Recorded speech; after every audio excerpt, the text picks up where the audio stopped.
Bismillahirrahmanirrahim. Assalamualaikum warahmatullahi wabarakatuh. Alhamdulillah wassalatu wassalamu ala Rasulillah wa ala alihi wa sahbihi wa mawalah wa ba'du. Berbahagia sekali pada hari ini, hari Sabtu tanggal 22 Agustus 2020, masih dalam nuansa kemerdekaan ya, peringatan kemerdekaan yang ke-75 tahun. 75 tahun bukan usia yang sebentar, sudah 75 tahun ini usia yang cukup panjang bagi kita, bagi bangsa ini yang katanya telah merdeka, tapi seperti apa nanti kita juga hari ini akan membahas tentang bidang pendidikan. Nah, ini kita ingin membangun sebuah gerakan Indonesia cerdas dengan spot capturing. Nah, luar biasa ini, langsung diisi oleh penggagasnya, metode atau penemu juga metode ini, gitu ya. Nanti mungkin bisa diceritakan atau diperjelas apa itu spot capturing oleh Bapak Nugroho Widyasmadi. Jadi beliau berdomisili di Semarang. Jadi kita akan sama-sama membahas dalam webinar pada pagi hari ini. Webinar ini diselenggarakan oleh PKBM Generasi Mandiri, disupport oleh Yayasan Anugerah Bangsa. Masya Allah, kita berterima kasih sekali. Hari ini juga hadir sesepuh Anugerah Bangsa pendiri ya, Bapak Haji Muhammad Sahid, ya, Dr. Andes Haji Muhammad Sahid selaku pembina Yayasan Anugerah Bangsa. Kami terima kasih sekali didukung ya, termasuk juga Bapak Dr. Insinyur Haji Nugroho Widyasmadi sudah bisa atau berkenan ya untuk mengisi di webinar Indonesia Cerdas dengan spot capturing. Ada baiknya sebagai pembuka karena ini juga masih nuansa kemerdekaan untuk menggugah semangat kita bersama teman-teman yang sudah hadir ini sudah banyak, sudah mulai meningkat traffic audiensnya.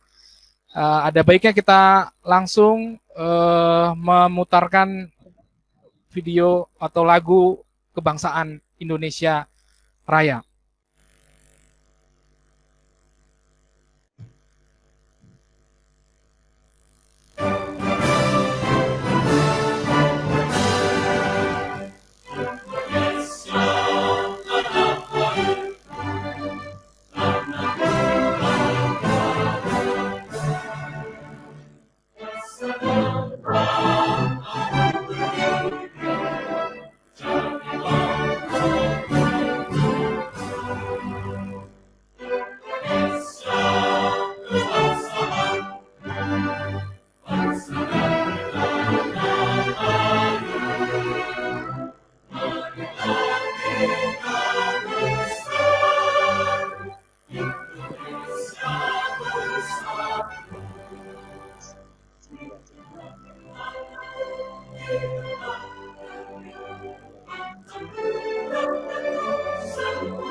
Ya, kita buka.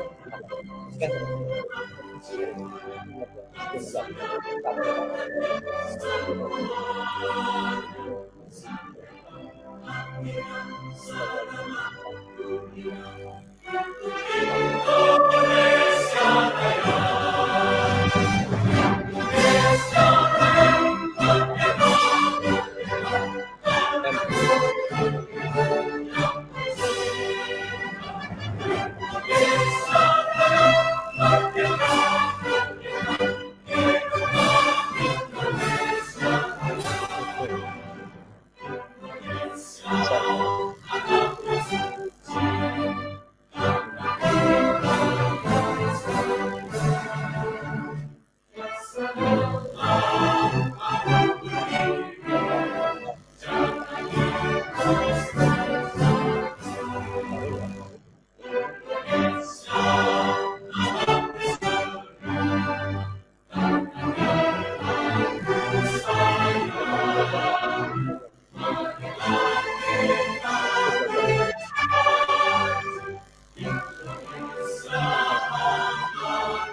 kan juga kita langsung totalnya enggak lah.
Baik, luar biasa ya. Mudah-mudahan menggugah semangat kita.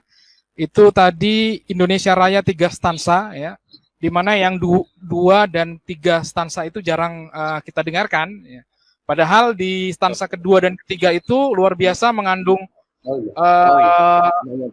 syair-syair yang menggugah ya, berisi optimisme, afirmasi positif ya, yang sebetulnya perlu untuk kita gaungkan di hari-hari ke depan ini gitu ya, di tengah masa pandemi, di tengah masa krisis yang saat ini menimpa kita semua. Nah, mungkin kita sadari itu. Dan pada pagi hari ini adalah seminar dalam rangka sebuah gerakan juga ya, yang digagas oleh Bapak Dr.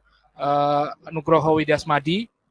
Nah, kami dari PKBM Generasi Mandiri mendukung penuh ya gagasan beliau tentang Indonesia cerdas dengan spot capturing. Ya, sebelum kita masuk ke acara inti pemaparan materi oleh Bapak Nugroho, ada baiknya kami memberi kesempatan kepada Bapak Dr. Andes Haji Muhammad Sahid ya, selaku pembina Yayasan Anugerah Bangsa. Ini luar biasa. Ini kita berikan kesempatan kepada Bapak Dr. Andes Haji Muhammad Sahid. Silahkan Bapak. Bismillahirrahmanirrahim. Assalamualaikum warahmatullahi wabarakatuh. Waalaikumsalam. Salam sejahtera bagi kita semua. Amin. Ibu-ibu, bapak-bapak, dan saudara sekalian yang saya hormati, izinkanlah pada kesempatan yang baik ini saya menyampaikan beberapa patah kata yang saya anggap akan memberikan manfaat yang sesuai dengan pertemuan pada pagi hari ini. Saya selaku generasi tua, umur saya 82 tahun, lama di pendidikan, mendapatkan pengalaman-pengalaman yang hari ini saya menjadi optimis. Selama ini pendidikan di negara kita kebanyakan hanya bertumpu pada penguasaan hal-hal yang bersifat pengertian, yang sifatnya abstrak. Jadi tidak pernah menggunakan panca indera yang sebanyak seperti yang akan kita lakukan nanti. Jadi penguasaan materi yang sifatnya teoritis selama ini tidak banyak disertai hadirnya pada suatu objek nyata, baik itu berupa peristiwa maupun benda. Bisa kita bayangkan pengertian yang seperti itu sulit untuk diaplikasikan dalam kegiatan sehari-hari dan juga cepat hilang untuk diingat. Hari ini kita akan berbicara masalah spot capturing. Di tempat ini adalah lahirnya metode tersebut. Metode yang menekankan betapa pentingnya mengetahui pada objek yang sebenarnya. Panca indera ini 5 Dan akal ini kita hadirkan pada objek yang sebenarnya. Apakah itu objek berupa peristiwa ataupun benda. Nah, disitulah maka fakta-fakta dari objek tadi akan tertangkap semua oleh seorang pelajar atau para siswa. Nah, satu hal yang saya sendiri pada waktu itu sangat terkejut, tapi alhamdulillah bahwa ternyata di dalam Al-Quran surat Al-Alaq ayat 5, saya kira semuanya harus hafal.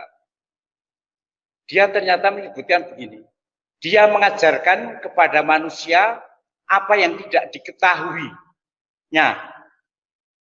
Jadi yang diajarkan itu sesuatu yang belum diketahui. Jadi bukan pengertian, tapi diketahui. Ayat lain, ayat Fusilat ayat 53. Aku perlihatkan coba, kepada kamu segala penjuru alam ini dan tentang dirimu. Jadi satu arah mengetahui, satu arah datangnya tadi diperlihatkan. Alam seluruhnya ini dan diri kita. Tentu saja dalam segala aspek. Ya aspek fisiknya, aspek moralnya dan sebagainya kalau manusia. Jadi luar biasa. Ini persis seperti dalam spot capturing. Padahal ini dalam suatu hal yang berbeda. Tapi ternyata hari ini ketika kami dunang, kami terkejut seperti ini. Ibu dan Bapak sekalian yang hormati, nah dengan hal yang seperti itulah, maka akal saya kira semua sudah tahu atau menyadari betapa pentingnya dalam menggunakan semua panca indera tadi, sehingga akal dan pikiran tadi akhirnya semua spektrum gelombang otak terpancar pada objek tadi. Nah, ini suatu kelengkapan yang luar biasa, di mana untuk mewujudkan rahmat alam untuk sisi alam, kelihatannya barang sepele. Itu ternyata mengendaki hal-hal yang konkret, yang jelas, dan didasari pada kebenaran yang bersifat universal. Luar biasa. Dan ini akan kita temukan dalam spot capturing itu. Demikianlah sekedar pengisi kesempatan ini, mudah-mudahan ada manfaatnya bagi kita semua. Sekian, terima kasih. Terima kasih Bapak Dr. Andes Haji Muhammad Sahid atas sambutan penyemangat ya. Beliau usianya 80 berapa, Pak? 82, Masya Allah. Masih bersemangat ya, masih terus berjuang di dalam pendidikan. Kita sebagai generasi muda harusnya lebih bersemangat lagi ya. Terlebih ini para peserta hari ini Pak Nugroho tersebar di seluruh Indonesia, para pendidik cukup banyak, guru, dosen, mahasiswa, bahkan ada ibu rumah tangga juga, ada petani, ada macam-macam, ada guru ABK tadi ya, terapis ABK dan sebagainya. Di seluruh Indonesia cukup banyak latar belakang profesi, tentu yang lebih banyak kami lihat berprofesi sebagai pendidik, guru, tutor, pamong, dan sebagainya. Mudah-mudahan ini akan bisa bermanfaat dan mudah-mudahan juga bisa langsung kita aplikasikan. Nah, baik, langsung saja untuk mengefektifkan waktu kita, saya akan langsung saja memberikan kesempatan kepada Bapak Nugroho Widyasmadi. Tapi sebelum kita mulai, saya ingin memutarkan sebuah video gitu Pak, atau dikasih pengantar dulu atau bagaimana Pak? Video dulu ya. Kita tonton dulu video pengantar dari Pak Nugroho. Ketika kita membaca, keliru kalau kita hanya dengan mata. Oke. Otak kita hanya menerjemahkan dari respon elektrik tadi.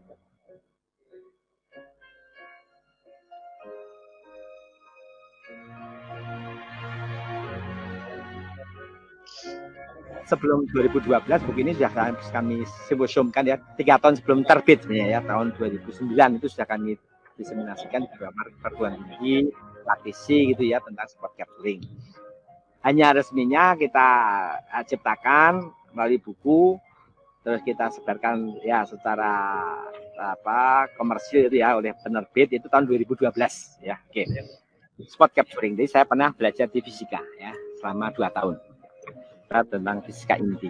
Ketika manusia itu merespon ya sesuatu, maka respon itu bisa kita rekam di otak. Oke ya, dengan neurosensorik ya. Jadi ketika Anda bermimpi, ketika Anda menyentuh, ketika Anda merasakan manisnya sesuatu, itu bisa dilihat melalui neurosensorik. Apa yang terjadi gitu ya. Jadi ketika semua indera ini tuh merespon, itu neurosensoriknya akan berwarna-warni, Mas. Menunjukkan spektrumnya ya. Jadi semua terstimulasi. Nah, inilah cara membaca tubuh kita. Spot di sini konteksnya ada sinyal-sinyal, simbol-simbol. Capturing ada menangkap. Siapa yang menangkap? Indera kita.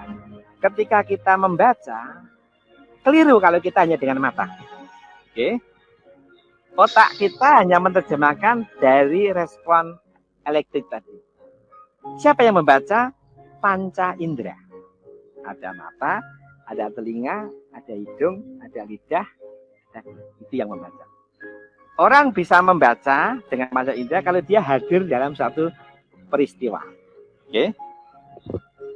Orang datang ke tengah hutan, sama orang membaca apa itu hutan. Oke ya. Kalau orang membaca hutan, itu yang membaca hanya mata. Kalau orang dilepas di hutan, yang membaca siapa, Mas? Semuanya. Beda ya, Mas ya? Beda. Spot capturing adalah membawa siswa ke ranah peristiwa. Yang membaca bukan mata, tapi semuanya. Ya, itu konsep kami, cara kita untuk membahas siswa. Jadi inilah ilmu pengetahuan. Mengetahui. Jadi indera kita mengetahui semua respon yang ada dalam satu peristiwa. Pengetahuan yang dasar itu didapatkan dengan hadir dalam satu peristiwa.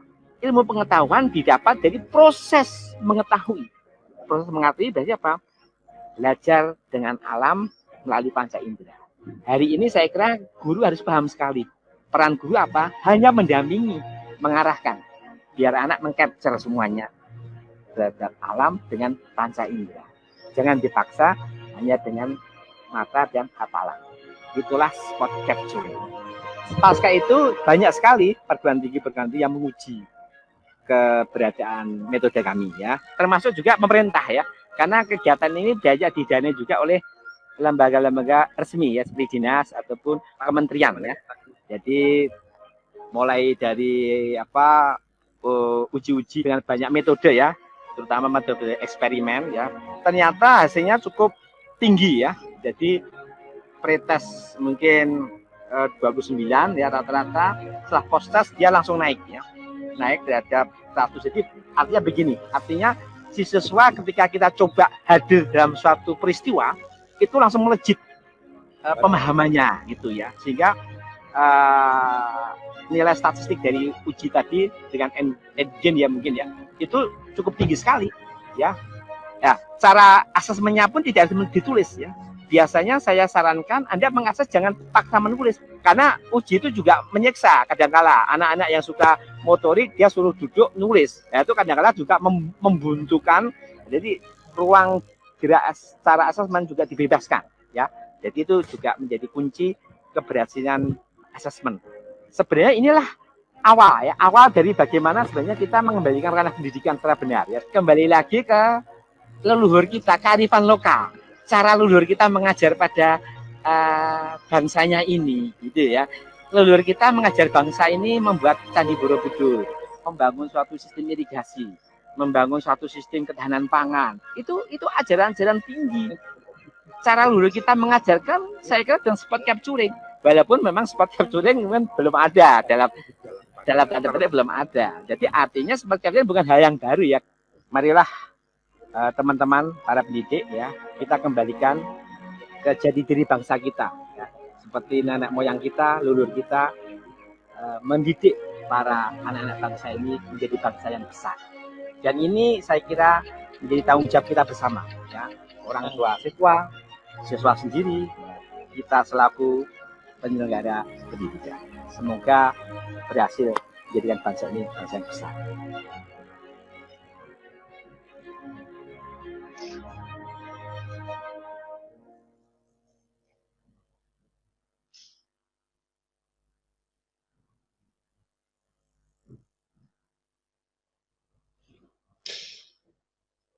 Baik, itu tadi tayangan pembukaan, sedikit gambaran tentang spot capturing dari Pak Nugroho Widiasmadi. Langsung saja untuk mengefektifkan waktu kita, saya berikan langsung kesempatan kepada Pak Nugroho, silahkan Bapak.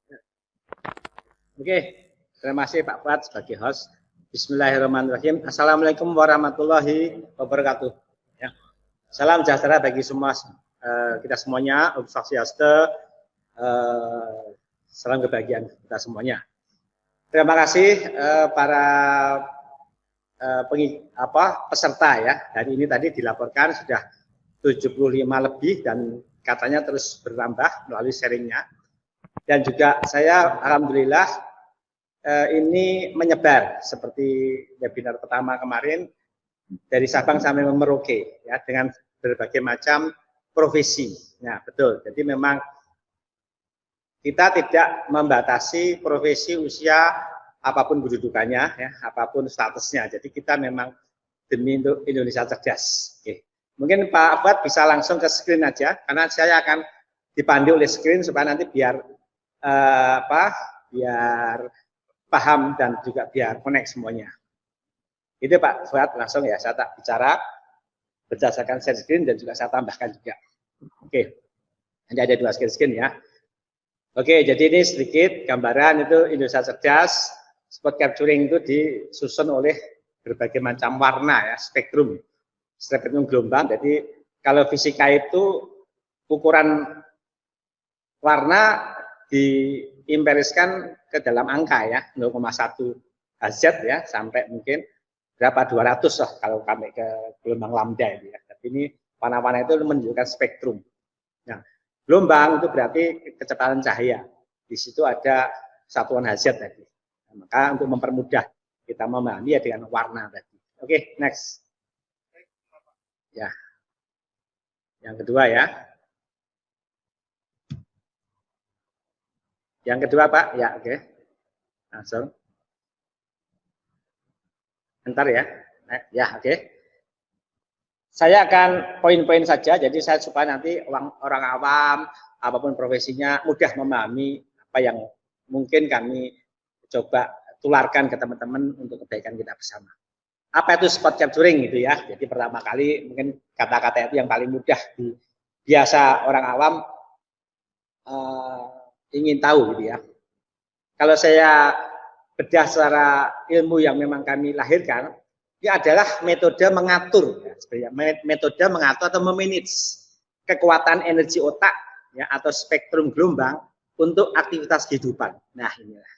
Dari kenapa bangsa kita dulu hebat, mbah-mbah kita hebat, karena memang dia tahu laku. Laku itu artinya ritme kehidupan yang diselaraskan dengan gelombang otak. Itu ya, itu sebenarnya Belanda pun paham ketika dia menjajah di Indonesia sejak awal, itu paham kenapa bangsa kita kuat ya, high budaya ya, dengan kearifan lokal yang luar biasa itu karena masyarakat Indonesia itu pandai ya, pandai mengatur ritme kehidupan, disesuaikan dengan ritme gelombang yang ada di kita. Ya, karena kekuatan manusia itu sejatinya bukan otot. Ya, jadi kekuatan manusia itu sejatinya di energi gelombang. Dengan kita paham energi gelombang, maka kekuatan kita akan dahsyat. Walaupun orang itu kecil, kadang-kadang orang itu kurus, kadang-kadang orang itu enggak secara fisik kita terjebak, tidak menyangka. Tapi ketika dia mampu mengatur resources daripada gelombangnya, dahsyat. Nah, itulah sebenarnya apa itu spot capturing.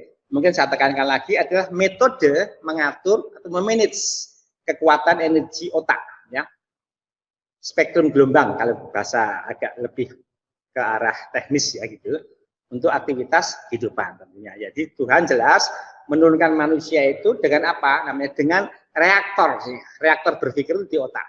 Nah, reaktor tadi tentunya implementasinya berupa memancarkan gelombang tadi untuk kehidupan sehari-hari, untuk menghadapi segala macam lah, dari dia lahir sampai mati, dia sebenarnya akan menghadapi banyak hal-hal parameter alam, yaitu kekuatan untuk menghadapinya itu dengan gelombang otak. Lebih terperinci lagi, mungkin saya akan jelaskan apa itu energi gelombang otak, gitu ya. Kalau tadi sudah menanggapi spot capturing karena di awalnya, maka yang selanjutnya apa itu energi gelombang otak? Selama ini yang bisa kita ukur, ya, karena kita manusia juga punya keterbatasan sebenarnya. Itu kita bagi dengan panjang gelombangnya, ya, karena panjang gelombang itu mempunyai karakter, gitu ya. Karakter itu ciri khas.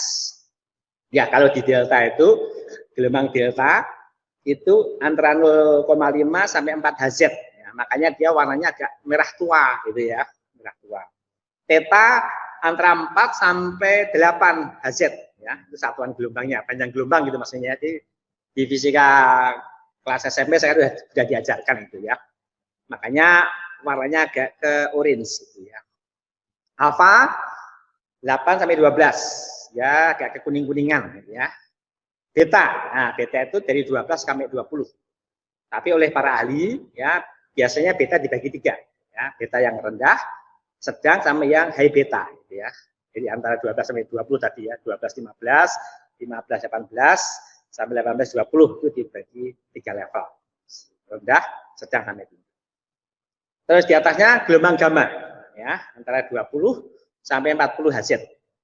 Terus di atas lagi gelombang hipergamma, dan paling tinggi manusia bisa menganalisis itu adalah gelombang lambda. Oke. Next.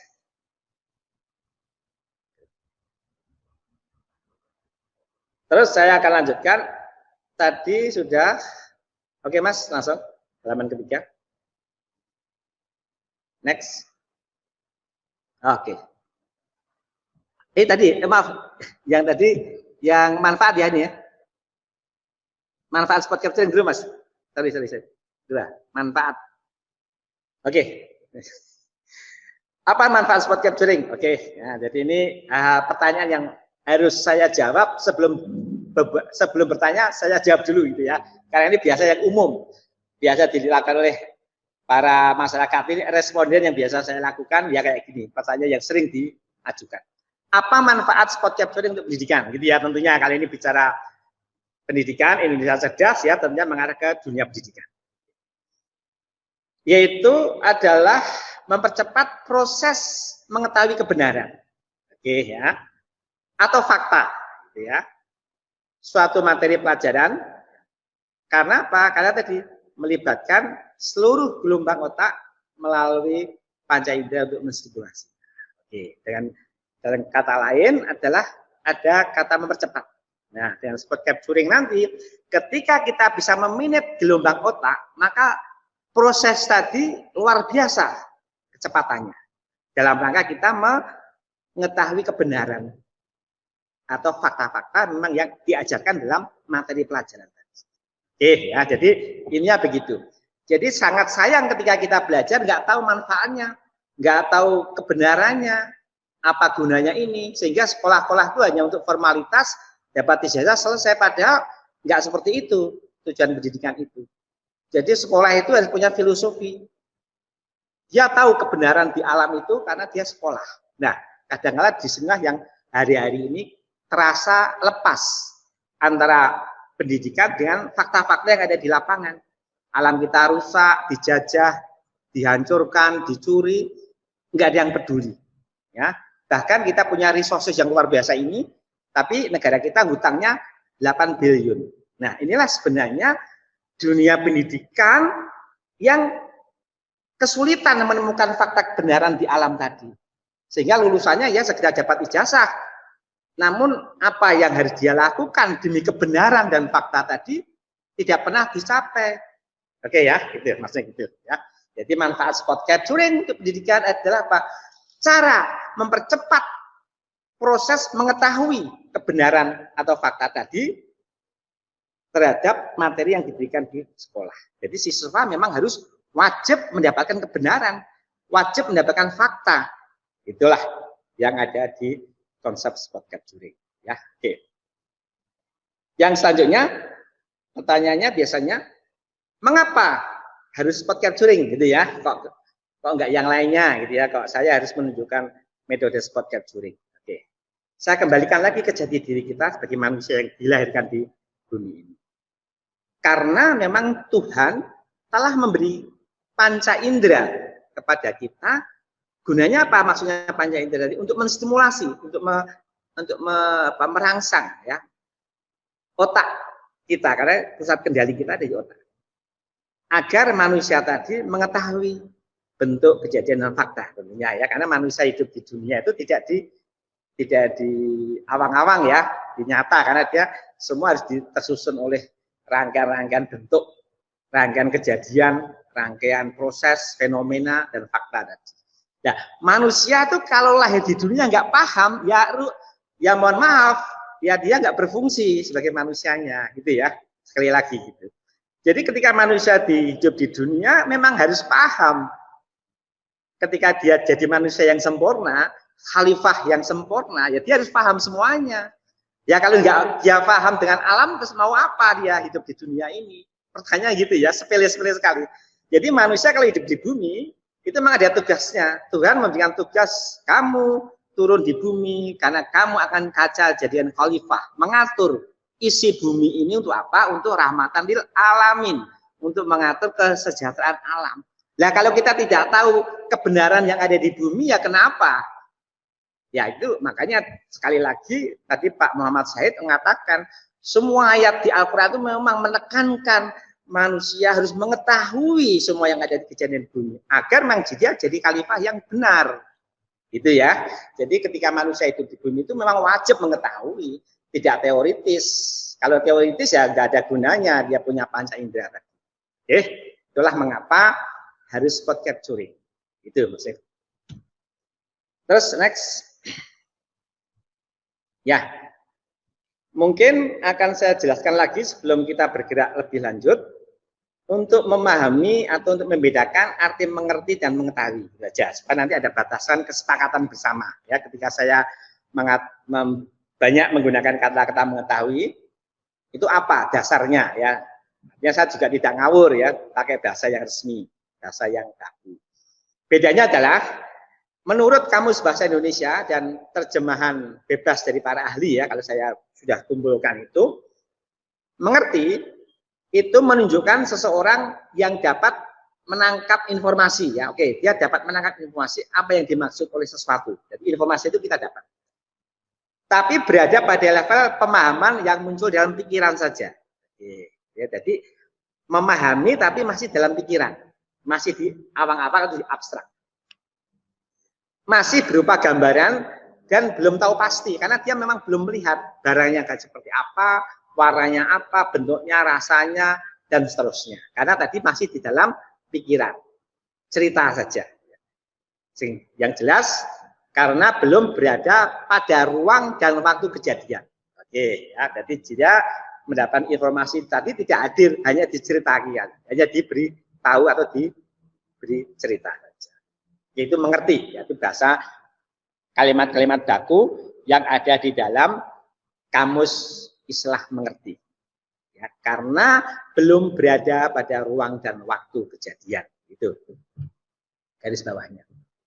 Nah, sedangkan mengetahui adalah menunjukkan bahwa seorang yang telah mengalami hal yang dimaksud, nah ini mengalami ya, ini ada garis bawahnya, mengalami hal yang dimaksud pada suatu ruang dan waktu kejadian atau peristiwa atau fakta atau kenyataan.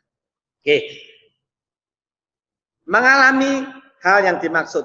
Nah, jadi ketika kita bicara masalah suatu misalnya kebakaran hutan ya atau kebakaran tuh. Jadi dia berada di area di sekitar kebakaran tadi, dia melihat apinya, dia melihat udara panasnya begitu ya. Jadi semua apa yang ada alami semuanya terstimulasi. Oh, di sana ada kebakaran sana udaranya pengap, udaranya panas ya, banyak karbon yang berterbaran, banyak orang menjerit-jerit dan seterusnya. Nah, itu karena dia memang hadir dalam peristiwa yang diceritakan itu mungkin unlimited banyak, ya, ketika dia hadir di dalam satu. Sehingga semua respon didapat atau ditangkap melalui panca inderanya, ya. Selanjutnya orang bisa disebut mengetahui. Oke, ya. Oke. Jadi arti mengetahui berarti yang bercerita sebenarnya bukan mulutnya, namun yang bercerita adalah telinganya, matanya, tangannya, inderanya, penciumnya, dan lidahnya. Itu bercerita hanya lewat mulut memang. Tapi artinya dia yang mengatakan itu panisnya, marihnya seperti apa, panasnya seperti apa, pedesnya dan seterusnya, itu sebenarnya dari indera tadi bercerita. Jadi dia betul-betul mengalami. Oke, ya. Karena memang dia hadir itu jadi mengalami. Jelas ya, mengerti dan mengetahui. Jadi kalau mengerti, panca inderanya tidak terlibat, hanya dalam pikiran saja informasi tadi, tapi kalau mengetahui, panca inderanya betul-betul merasakan dan mengetahui.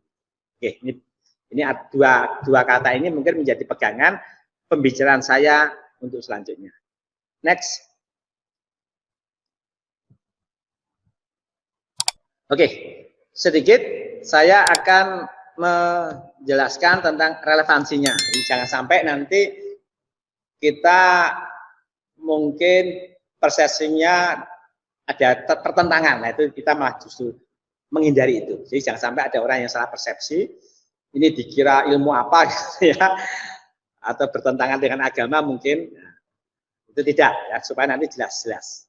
Jadi sama-sama biar paham semuanya luar dalam. Biasanya ada ulama atau ada ustadz itu ya, ada tokoh-tokoh agama atau Pak Kiai mengatakan sebelum saya biasa, sepertinya banyak dilakukan di pondok pesantren di Malaysia terutama, banyak mengaplikasikan.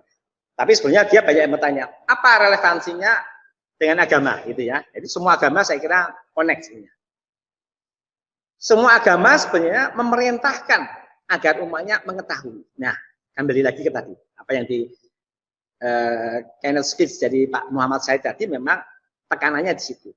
Memang sebenarnya dalam kitab, khususnya mungkin kalau kalian Muslim ya, ini membedah di Al-Quran ya, di situ jelas bahwa agar umatnya memang mengetahui, ya, diminta, memang diwajibkan untuk mengetahui semua kebenaran nyata dengan alam pikiran. Oke, tanda petik alam pikiran berarti otak sebagai pusat kendali. Jelas kalau otak responnya ada spektrum tadi, jadi otak spektrum. Jadi memang Tuhan sendiri memang mewajibkan manusia itu mengetahui kebenaran. Jadi kalau manusia itu nggak tahu kebenaran, akhirnya fitnah, akhirnya hanya teoritik. Bumi rusak, hancur dengan skenario-nya mungkin iblis dia sejak Adam dulu kan memang ada skenario dia akan menghasut anak-anak Adam untuk merusak dunia ini. Yaitu dilawan dengan mengetahui. Kalau kita nggak mengetahui, kita kalah nanti dalam peperangan dengan iblis itu nanti. Oke, ya, jadi jelas semua ayat mendorong umatnya untuk mengetahui. Tidak sekedar mengerti, ya. Jadi kalau mengerti dia belum selesai. Dia tidak bisa mengolah alam itu untuk rahmatan alamin. Padahal ketika kita bicara mengolah alam, kita harus tahu persis hukum-hukum alam itu apa. Oke. Mungkin sedikit penekanan tadi saya bisa ambilkan di surat Al-Baqarah 3133. Itu jelas menunjukkan proses transformasi ilmu dari Tuhan kepada Adam, ya, dengan memberitahu ya, sekali lagi memberitahu nama-nama benda dan makhluk di muka bumi, ya.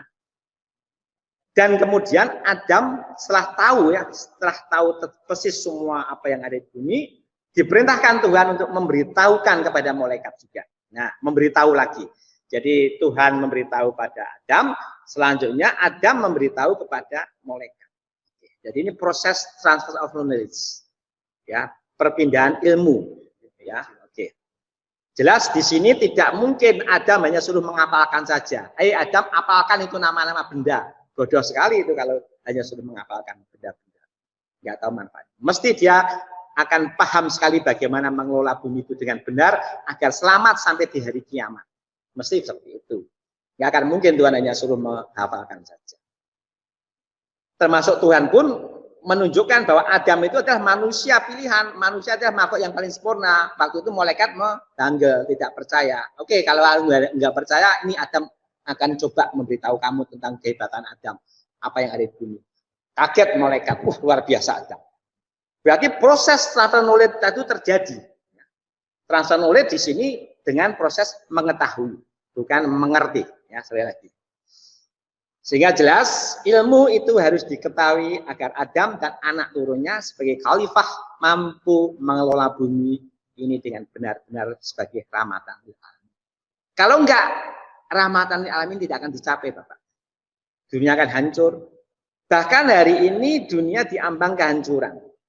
Contohnya ada lubang ozon. Itu semua memporak-porandakan tatanan kehidupan di jagat raya. Karena kita mungkin tidak mengetahui dengan benar, ya, pencemaran dan seterusnya, tapi insya Allah itu bisa kita perbaiki pelan-pelan kalau kita betul-betul mengetahui, karena ayat-ayat itu sudah menunjukkan adanya energi yang ramah lingkungan, energi yang bersih, pola tanam yang sehat, dan itu tidak akan membuat bumi semakin rusak. Oke. Juga di Al-Alaq ya, ayat 5 itu juga sudah menekankan adanya kewajiban umatnya untuk mengetahui kebenaran. Jadi jelas ini penting sekali. Kata kunci daripada keberhasilan khalifah bumi itu harus mengetahui. Kalau khalifah tidak mengetahui, sudah nggak ada manfaatnya deh kita hidup di bumi ini. Karena tidak akan bisa melakukan agenda-agenda Tuhan yang memang dia harusnya mengawal alam ini dengan benar.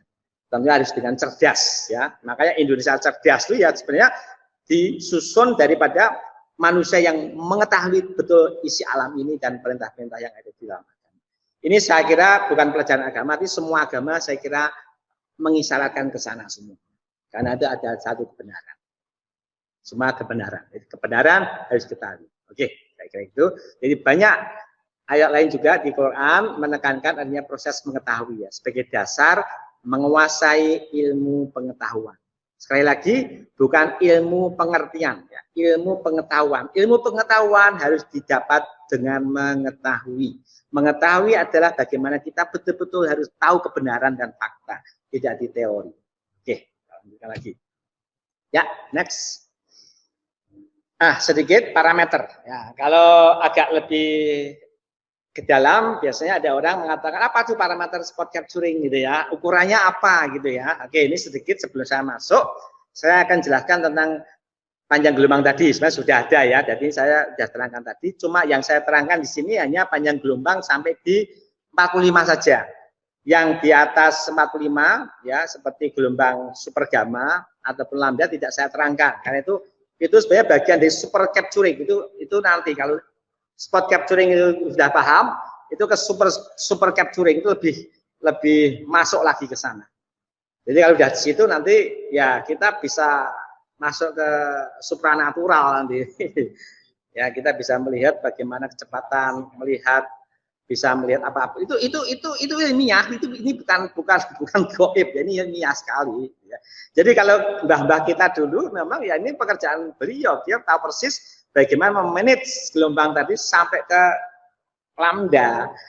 Tahu persis apa yang terjadi ke depan karena dia melompat kecepatan cahaya spektrumnya. Oke ya, jadi yang kita bicarakan di sini hanya di 0,5 sampai di 45 Hz. Oke, lanjut. Ya, sedikit saya tunjukkan, kita melihat namanya spektrum spot capturing spektrum analysis. Jadi kita akan melihat bagaimana spektrum itu ketika bereaksi terhadap satu objek. Ya, oke, ini kita lihat ada objek. Misalnya kita akan melihat objek suatu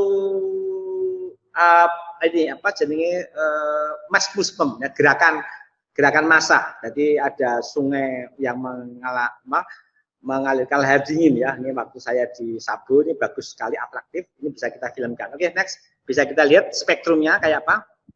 Ya. Ya. Jadi kita lihat di situ. Pelan-pelan ya dia akan dapat. Ketika kita melihat suatu objek, apalagi kalau kita hadir ya di dekat suatu peristiwa itu lebih kuat lagi.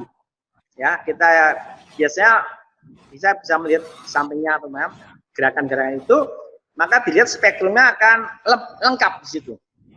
Itu menunjukkan semua respon panca inderanya dia terstimulasi. Ya, ada mulai dari delta, alfa, ya, terus sedikit beta. Jadi dia menikmati, ya, menikmati. Jadi menikmati. Next lagi, boleh. Next. Karena Ya, ini adalah contoh objek, ya kalau di alam sekarang objek kehidupan. Ya, oke, sama. Jadi sebenarnya ketika kita merespon satu objek langsung itu ya tadi namanya mulai respon. Dari yang lainnya. Ada kuning ya. Tanya itu berarti kita menikmati bum, tapi kita belajar otak kita. Ya gitu ya, gerakannya gimana, warnanya gimana, terus ritmenya gimana, itu sebenarnya kita meng-capture tadi. Oke, next. Ya, ini kita melihat aktivitas manusia sekarang ya di pasar, satu pasar juga sama. Ya. Modern. Kebersihannya lumayan bersih, nyaman, terus ada troli. Jadi kita tahu persis mungkin apa yang ada di pasar itu tidak dalam buku, tapi dalam satu aktivitas pedagangnya, suasananya, barang-barangnya, mungkin ya. Itu juga ada. Ya, di situ tentunya ada semua parameter-parameter yang ada di pasar. Gitu. Lurus dagangan kita harus. Ya, oke. Next, oke. Mungkin kita lihat di, ya ini bagus, ini juga ada pertempuran antara latihan belalang ya. Kita akan melihat anatomi yang lebih jelas ya pada belalang. Jadi respon kita semuanya bisa memahami. Ya ini akan tergantung apakah ini di video atau di nyata. Kalau di nyata mungkin lebih dahsyat lagi gitu ya. Nah gitu. Itu responnya lebih jauh lebih ada yang visual lebih kuat lagi karena indera pembau, indera perangsang kita akan bermain. Oke, next. Nah, ini akan beda dengan objek yang tetap. Nah, ini contohnya ada gambar saja. Gambar sketsa belalang, foto daun, foto belalang. Nah, itu objeknya diam. Diam berarti apa? Di situ kita tidak ada reaksi apa-apa selain melihat gambarnya. Jadi kita fokus. Nah, kalau fokus berarti di situ hanya gelombang di sekitar beta dan gamma. Ya, yang muncul. Beta itu mungkin ya di low beta sampai high beta. Jadi kita menikmati namun tidak ada perubahan apa-apa. Ya. Yaitu next itu diklik aja itu hanya tetap diklik itu spektrumnya tetap bergerak. Nah, oke, bergerak tapi hanya di biru saja. Nah, oke ya. Bergerak tapi di biru saja. Biru muda, kadang-kadang biru tua ya. Ya, mungkin di gamma, low gamma, middle gamma itu aja seperti itu. Tapi hanya biru saja karena memang nggak ada respon apa-apa ya selain dari hanya gambar aja. Oke, next. Sama juga kalau kita menghadapi suatu angka-angka ya, empiris, hanya biru saja ya. Oke. Ya, dari seperti objek brain ya, when the capture the picture, letters, number. Jadi angka-angka, rumus-rumus ya, buku-buku. Karena dia memang objeknya statis, angka. Ya, mau tidak mau itu yang objek yang harus kita capture ya. Ya, tadi itu di biru. Oke. Next. Ya, digerakkan ya. Jadi semua tetap bergerak itu ya, bergerak tapi hanya di koridor biru, di beta gamma. Nggak akan keluar kan dia nggak menikmati sebenarnya. Nggak akan mungkin orang menikmati rumus ya. Jadi dalam sejarah itu nggak akan mungkin hanya. Jadi itu makanya nggak akan mungkin ya filosofi itu keluar dari rumus. Jadi jelas itu beta. Jadi itu artinya banyak uji yang sudah kita lakukan ya, hampir ratusan ya seperti itu. Oke, next. Oke, sekarang saya masuk ke bagaimana ya. Oke, kalau tadi kita sudah bisa melihat spektrum analisisnya ya. Jadi mempermudah orang awam memahami, oh ternyata kalau yang dilihat itu suatu kejadian ya, betul, itu maka beda dengan kalau kita hanya membaca buku atau gambar. Oke ya gitu. Jadi sama-sama melihat, tapi kalau itu baru gelombang yang tidak kelihatan tadi menunjukkan seperti itu baru kelihatan bedanya. Nah, nanti akan saya tunjukkan ini semuanya. Kenapa beda dan harus.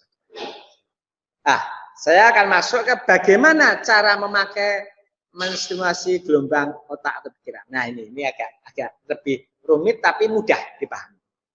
Ya, bagaimana kita memakainya. Ya, ini Tuhan sebenarnya sudah memberikan kita senjata yang luar biasa. Jadi senjata yang luar biasa itu ada di gelombang otak. Ya, ini saya tunjukkan, mempermudah ya. Untuk mempermudah pemahaman ini ya, bagaimana kita how about the tool ya, the brain tool. Jadi otak itu hanya alat, gelombang itu hanya untuk alat saja. Ya. Ini diumpamakan seperti tukang kursi, ya tukang kayu, dia tukang mebel, ya. Yang dia punya kayunya juga. Maka si tukang kayu itu harus tepat memilih alat potongnya. Nah, gitu ya, tepat potongnya. Jadi ketika tukang kayu itu punya kebun ya, hutannya besar, ya pohonnya besar, ya dia mungkin punya berhektar kayunya, sampai dia punya mebelnya. Jadi yang pertama-tama ketika kita harus menebang kayu, maka kita harus super power, ya, harus menggunakan alat-alat berat atau heavy equipment, ya itu seperti mungkin ekskavator, begu dan lain-lain. Jadi untuk merubuhkan kayu yang besar, itu kita harus gunakan alat berat. Selanjutnya untuk memotong balok kayu itu juga masih diperlukan alat yang berat juga, atau big power lah, bukan super power, big power. Seperti misalnya big saw ya, atau gergaji yang besar itu yang pakai motor itu ya. Terus ketika baloknya semakin kecil, kita mulai menggunakan small saw atau gergaji sedang ya. Gergaji portable itu tapi yang sedang ya, atau middle equipment lah, jadi alat-alat yang sedang ya. Terus selanjutnya ketika mulai memotong rangka-rangka kursi, bagian-bagian komponen kursinya, maka mulailah kita si petani si tukang kayu tadi menggunakan table saw atau ya gergaji meja lah yang biasa untuk memotong dengan balok-balok kecil ya, atau gergaji meja itu ya, small power ya. Jadi di sini tenaganya lebih kecil. Selanjutnya langkah selanjutnya ketika si tukang kayu tadi memotong rangka kursi dengan lebih kecil presisi ya, lebih presisinya lebih tepat gitu ya. Maka alatnya juga harus gunakan alat yang paling presisi, yaitu seperti microsaw ya, jadi alat gergaji triplek kecil yang lembut tadi, microsaw, gergaji lembut atau cutter mungkin ya, atau tatah atau pasah ya, itu mikro. Dan seterusnya sampailah menjadi bentuk kursi yang elegan dan kuat. Jadi saya kira urutannya. Pertanyaan saya mau saya balik. Bisakah si petani memotong kayu dengan cutter? Ya akan bisa ya. Oke, jadi kalau mungkin petani tadi menggunakan gergaji kecil atau cutter untuk melakukan satu kegiatan yang pertama tidak bisa. Sebaliknya kegiatan pertama tadi, ekskavator begu bisa enggak untuk mencacah-cacah komponen yang bagian partikel yang lembut yang untuk struktur kursinya? Nah, juga enggak bisa ya. Jadi ini jelas, urutan 1 sampai 5 ini harus tepat kita menggunakan alatnya. Oke, ini alat tool. Gelombang otak sama seperti itu. Kalau gelombang otak salah menggunakan, nah ini apa yang terjadi? Ya anaknya stres gitu ya. Ini satu rahasia yang luar biasa yang harus dipahami. Jadi kalau kita memanage gelombang salah, gila orang nanti. Caranya begitu ya. Jadi orang gila itu bukan apa-apa karena dia memanage gelombang salah. Apakah dirinya sendiri ataukah orang lain atau gurunya, mungkin seperti itu. Nah bangsa ini saya nggak tahu apakah pada tataran yang stres atau bagaimana, nggak tahu ya. Tapi nanti kita nilai sendiri-sendiri aja. Oke, kembali lagi. Tadi ya saya kembali lagi. Gelombang ya. Saya umpamakan sekarang tahap 1 itu adalah big power, super power. Jadi di situ semua gelombang harus dimunculkan semuanya agar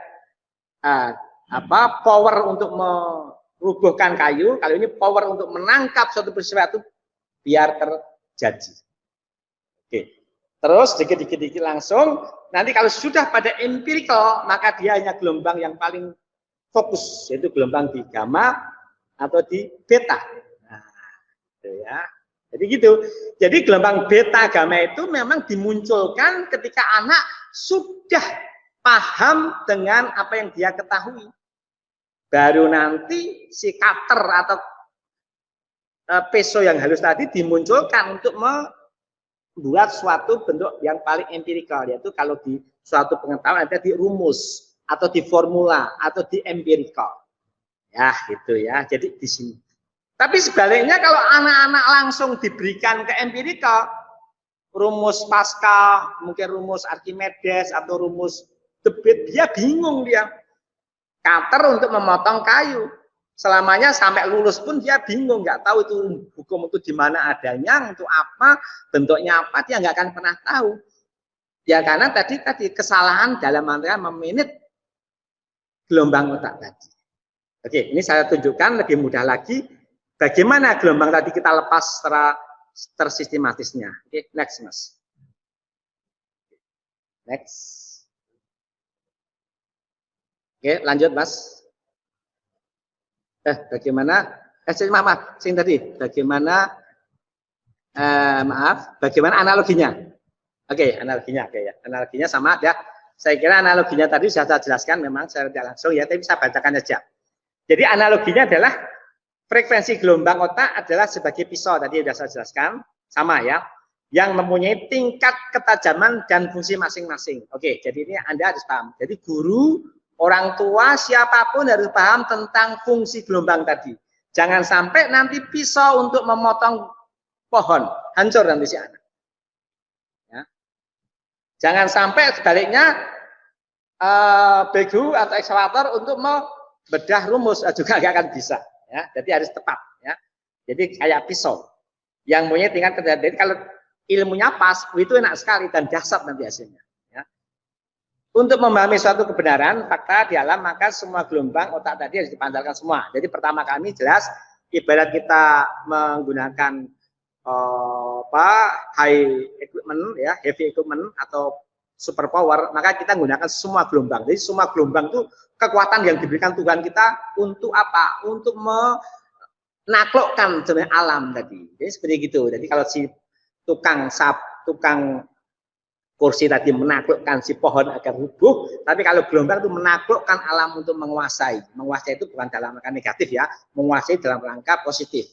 Jadi semua gelombang harus kita pancarkan untuk menangkap semua apa kejadian. Baru nanti masuklah ke pelan-pelan berkurang ke sangat ke empirikal. Bahkan kalau saya teruskan sampai ke lambda sana, Anda bisa bicara dengan hewan besar-besar. Karena frekuensi Anda sama gitu. Tapi ini enggak kita bicarakan. Jadi cukup ke empirical rumus saja, ya gitu.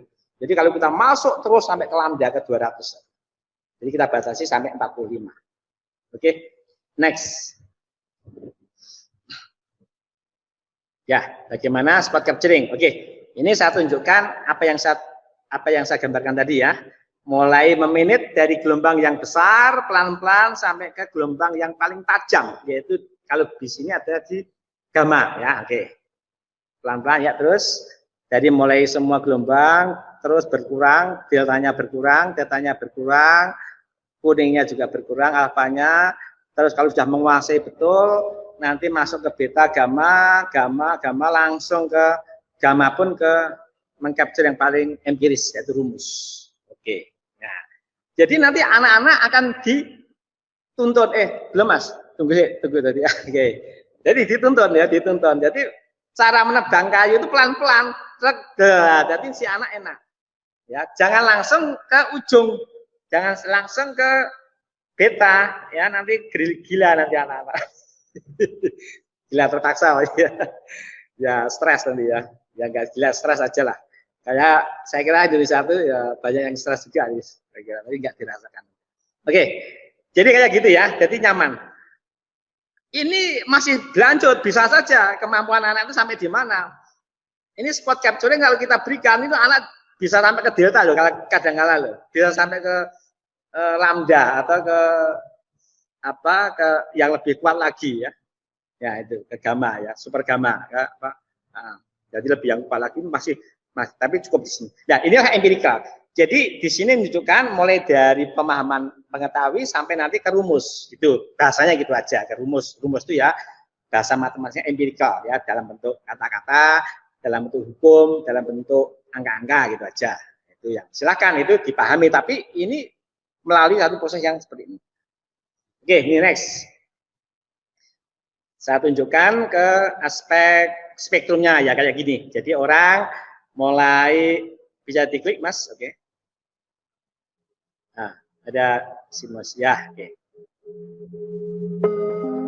Nah, ada yang terbalik itu menunjukkan perputaran untuk menghitung spektrumnya di delta sampai gamma, spektrum kreatif.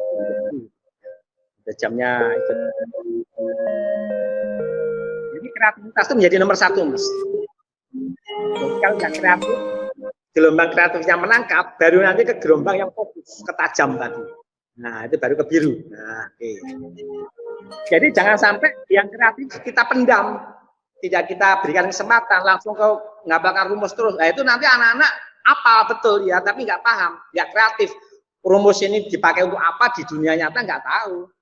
Karena kreativitas tadi memang nggak pernah dimunculkan. Oke ya, jadi sekali lagi menggunakan gelombang mulai dari yang rendah ya, dari low frekuensi up to high frekuensi. Jadi rendah terus naik ke high frekuensi. Nah, high itu ketajam tadi. Ya langsung fokus terus fokus sampai nanti titik di mana dia menemukan God spot, nama titik Tuhan itu yang akan ketemu ya. Tapi ini nggak usah pusing nanti. Cukup yang nyaman dulu aja. Tapi ini kalau udah dilakukan dahsyat nanti anak-anak. Kreativitas dia akan membangun dengan sesuatu yang luar biasa jika menghasilkan spot-spot ya. Apa namanya titik-titik temu yang yang empiris. Oke, next. Ya, bagaimana contoh spot capturing? Oke, jadi tadi ketika kita bicara masalah pengerucutan, nah ini cara-cara yang mudah ya. Contohnya ketika kita menerangkan luas lingkaran, sekali lagi jangan sampai anak-anak itu langsung diberikan ke rumus pi r kuadrat, jangan ya. Next, mulailah dia dengan melihat bentuk-bentuk lingkaran yang ada di alam. Ya, tunjukkan mungkin videonya atau diajak jalan-jalan anak itu ke lingkungan sekitarnya, atau kalau ini COVID ya silahkan anak-anak cari itu bentuk-bentuk lingkaran di dapur atau di garasi atau di kebun atau di tetanggamu atau mungkin pas di pasar. Oke, dia mengumpulkan bentuk lingkaran, menunjukkan ini lingkarannya, terus nanti apa bentuknya berbagai macam lah ya, atau bentuk bangunan, alat dan seterusnya. Baru nanti terus sampai mengerucut pemahamannya lebih empiris ke rumus. Nah, kayak begitu. Jadi di sini capturingnya di sini harus dimulai dari semua gelombang terstimulan. Otomatis kalau semua gelombang terstimulan ya bentuk nyatanya harus dimunculkan dulu. Oke, ya. Next. Ini kalau lingkaran ya. Pelajaran apa itu ya? Pelajaran matematika apa dan seterusnya. Jadi sekali lagi matematika itu indah sebenarnya. Yang ruwet pun seperti deret Curie, deret Newton itu indah kalau kita tunjukkan dalam rangkaian bentuk nyatanya ya. Jadi Einstein itu Tuhan pernah bilang, jadi dunia itu kelihatannya tidak teratur, tapi teratur ketika kita tunjukkan ke dalam bentuk nyatanya. Itu ya. Next.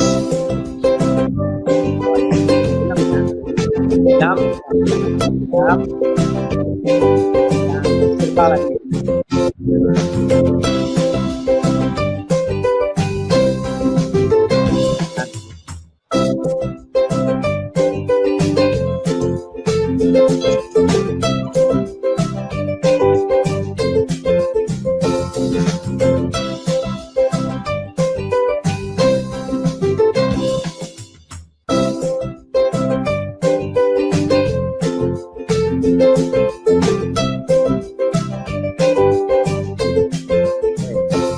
Sampai pada angka ya Indonesia. Ya, ini contoh mudah saja seperti itu ya. Jadi bagaimana awal. Terus atom misalnya, ketika kita bicara atom, mungkin pelajaran kimia fisika juga sama. Atom itu jangan dibilangkan atomnya ini atau neutronnya ini kacau nanti. Tunjukkan dulu ya struktur yang makro. Ya, yang disusun atom itu apa? Sebenarnya kan benda ya, benda makro itu mulai dari benda hidup, benda mati, ya, apapun yang ada di dunia ini di breakdown, benda itu disusun oleh molekul ya, molekul nanti disusun oleh berbagai macam molekul sederhana, terus dari molekul dipecah jadi susunan kabut atom ya, terus sampai ke inti atomnya dan neutron dan positronnya. Ya, saya kira itu terus nanti ke titik di mana menghitung energinya dan seterusnya, ketika empiris. Oke, jadi disitulah jadi anak-anak jadi nyaman. Oh, ternyata memang atom itu asal itu bisa menyusun dunia ini disusun oleh satu sistem atom, itulah namanya kalau di agama nanti bisa saja ini pelajaran agama itu namanya berzikir ya. Semua makhluk berzikir karena atom itu akan dia bergerak terus, nggak akan berhenti sebelum diperintahkan Tuhan, dia bergerak. Kalau atom berhenti bergerak, semua dunia ini akan kacau. Energinya akan terjadi suatu fusi ya. Jadi ya bagian terkecil aja dia berzikir. Berzikir itu apa? SOP. Dia mengikuti SOP Tuhan terus ya. Si positron selalu mengelilingi si neutron. Udah itu. Nah, ini semua spot cap itu bagian dari mengetahui kebenaran. Sekali lagi yang kita sajikan bukan rekayasa, kebenaran. Ini harus diketahui. Anak wajib tahu kebenaran. Ya, kebenaran tentunya harus global ya. Tadi kebenaran kan jangan diartikan sempit, tapi bagaimana cara menangkap kebenaran tadi, ya mulai dari semua gelombang sampai nanti mengerucut. Next. Oh ya, saya kira agak ya, yang ini sama Mas lagi habis ya. Ya. Ya, ini di pelajaran agama lingkungan sama ya, jadi semua sama. Terus tema invasi ya, ini salah satu invasi ya. Ini invasi itu kan bahasa yang pusing gitu ya, sekarang menjadi tren, tapi anak-anak bingung invasi itu apa. Jangan ditunjukkan ke angka-angkanya ya, tunjukkan cara bagaimana invasi itu ada di nyata di alam. Oh, ternyata orang antri itu bagian dari indikasi adanya tadi kata invasi tadi. Antri di situ kelihatan orang antri ya, orang antri di situ berarti barangnya sedikit, yang butuh banyak, berarti invasi. Nah, gitu ya, jangan invasi adalah ini sampai dia lulus dia nggak paham dia invasi itu apa. Tapi kalau kita bisa dulu, itu ada orang antri minyak atau mungkin orang antri sembako, berarti apa? Barangnya sedikit, yang butuh banyak, sampai antri dia. Nah, itu namanya inflasi. Lebih dalam lagi masuk ke aspek dampaknya. Oh, itu loh, banyak ibu-ibu, banyak bapak-bapak pada demo. Ya, karena apa? Barangnya harganya naik. Nah, itu barangnya sedikit untuk rebutan, tentunya harganya naik. Terus mereka pada nggak mampu beli, ya pada demo nuntut pemerintah agar harganya turun. Ditunjukkan kayak begitu. Akhirnya masuk ke angka-angka infografis, info numeris tentang misalnya tabel atau kenaikan angka harga di pasar spot apa-apa. Tunjukkan sampai nanti akhirnya ke bagaimana kita menghitung rumus dengan menggunakan rumus inflasi itu apa. Nah, itu rumusnya kayak gitu. Nah, gitu. Jadi ini tahu, jadi rumus yang empirical ini, yang tajam ini bisa didapat ketika anak tahu persis dari seorang yang masyarakat yang antri. Nah, jadi seperti itu ya. Jadi ini cara memanage gelombang untuk mengetahui semua kebenaran. Jadi kebenaran bukan diapalkan rumus ini saja, bukan. Yang kebenaran rumus inflasi, dia harus tahu tentang kebenaran ketika dampak di lapangan itu seperti itu. Jadi nanti mengetahuinya itu jadi lengkap. Dan ketika dia lulus pun manfaat untuk apa, ilmu itu untuk apa, jadi lebih besar artinya kreativitas siswanya. Next. Ya, ini sedikit saya tunjukkan simulasi tentang angka dan bobotnya ya. Jadi untuk mengetahui tadi memang ada yang mulai dari sederhana sampai hadir ke peristiwa. Memang kalau hadir ke peristiwa itu suatu yang ideal. Jadi ya idealnya memang hadir ke peristiwa itu kalau belajar hutan di hutan, belajar pantai ya di pantai, di sawah, dari biologi mungkin di kebun dan seterusnya, belajar fisika mungkin di tempat-tempat yang banyak menggunakan mekanika, fisika dan itu yang ideal memang. Tapi memang idealisnya itu memang sulit, kadang-kadang sulit ditemui. Ya, makanya kita perlu alat bantu, gitu ya, perlu alat bantu. Jadi yang terbantu sementara bisa gambar, bisa model, bisa film, atau bisa hadir dalam satu peristiwa. Gitu ya. Kalau gambar di situ menunjukkan setelah dari hasil ini biasanya kami dapat dari penelitian para mahasiswa ya, para dosen yang menggunakan SpotCap sebagai bahan penelitiannya. Biasanya kalau gambar itu satu dimensi ya, biasanya dia satu dimensi. Dia kalau diuji pretest dan post-testnya itu biasanya gambar itu hanya memiliki kontribusi 40%, gitu ya. Sedangkan model, kalau Anda membuat satu model dalam bentuk 3 dimensi gitu, maka kontribusinya bisa 75%. Karena di situ model tadi mata bisa melihat, kulit bisa melihat. Syukur-syukur kalau model tadi bisa mengeluarkan semua efek capturing inderanya ya, mulai bau dan seterusnya. Jadi paling tidak minimal 75%. Gambar juga sama, ketika Anda menunjukkan suatu animasi, itu kontribusinya di 75%. Hampir kayak di 3 dimensi. Sedangkan kalau nyata, hadir dalam suatu peristiwa, maka kontribusinya bisa sampai 100%. Gitu ya. Ini ada, biasanya saya gunakan dari nilai-nilai statistik uji ya, uji apa, itu melalui banyak uji ya. Ini saya buat rata-rata gitu aja. Ya. Spreadsheet-nya seperti itu. Terus gambar biasanya kita ambil dari berbagai macam ya buku ya, ada foto dan seterusnya. Saya mudah kita dapat ya. Sedangkan yang agak kreatif model ya. Makanya para guru dan tutor itu memang bagaimana mencoba membuat satu model sederhana, tapi bagi pelajaran kena. Nah, itu yang paling penting. Sedangkan movie juga bisa diambil atau dibuat sendiri ya. Saya kira menjadi suatu bentuk kreativitas ketika tutor atau guru memberikan contoh langsung di lapangan, gitu ya. Dan juga tentunya ketika kita menghadirkan bersama-sama ke dalam satu kegiatan yang fakta. Ya. Oke, ini adalah kontribusi terhadap alat-alat bantu tadi. Selain memang kita harus ke lapangan.